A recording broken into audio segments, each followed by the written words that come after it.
আমি না করে যা, চান করে যা। আমি তোমার সাথে কথা বলতে চাইছি। আচ্ছা দাঁড়াও তো, তোমাকে একটা আমি কথা পরিষ্কারভাবে জিজ্ঞাসা করি। আচ্ছা, তুমি তখন জন্মেছিলে যখন, ঠিক আছে, তখন কি তোমার এই যখন ডাক্তার এরমভাবে উল্টে টাঙিয়ে ধরে তখন কি তোমার মাথা থেকে একটা স্ক্রু খুলে পড়ে গেছিলো? তখন কি আমার জ্ঞান ছিল? আমি কি বুঝতে পেরেছিলাম আমার কি কেটে গেছে না কেটে গেছে? হ্যাঁ, তোমার জ্ঞান ছিল না, তোমার মা, সরি, হ্যাঁ তাও তো।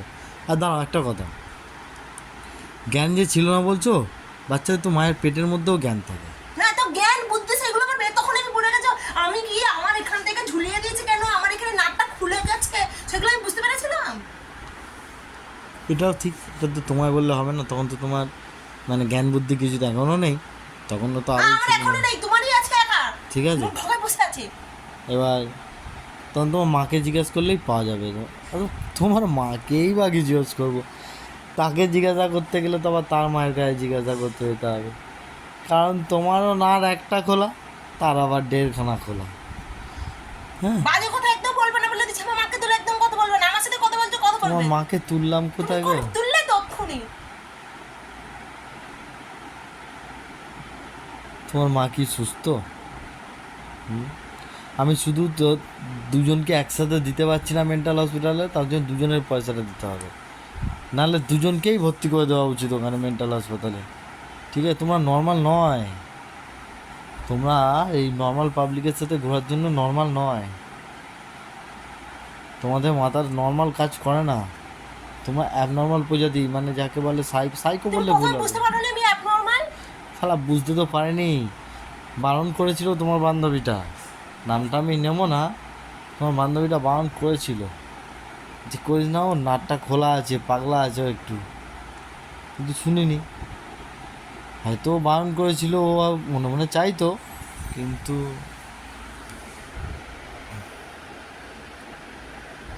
বলো। কিন্তু তুই বালিশটা রাখো না এদিকে, ভয় লাগে তো, ঠিক এটা আমি মেয়েদের বালিশ দিই, আমার বলো বলো করছে। আমাকে তুমি কেন বকাও? হ্যাঁ, আমি মিথ্যা কথা বলতে পারি না জানো? তুমি কথা কোন সত্যি বাদে যুধিষ্ঠির এসো গো। সত্যি ভাই যুধিষ্ঠি নয়, দেখো, ও মনে মনে চাইতে তো এটুকুনি জানো, হয়তো সেই জন্যই বারণ করেছিল যে তোমার সাথে কেটে গেলে ওর সাথে লেগে যাবে, কিন্তু তো আমি তো তখন শুনিনি, বয়স কম, ফুর্তি বয়সে ফুর্তি, ঠিক আছে, আর কি করব, এখন তার ফুর্তির বদলে এখন ঝুর্তি, কিছু করার নেই, এখন শুনতে হবে সব কথাই, সহ্য করতে হবে, ঠিক আছে। তখন তো শুধু ফল দেখেছিলাম, গাছ তো দেখিনি, গাছ তো পরে দেখেছি, যাতে গাছ, গাছ তো আরও খারাপ, তা তার ফল কতটা ভালো হবে? বলছি না, তোমার যদি একটা খোলা থাকে নাট, ওর 1.5খানা খোলা।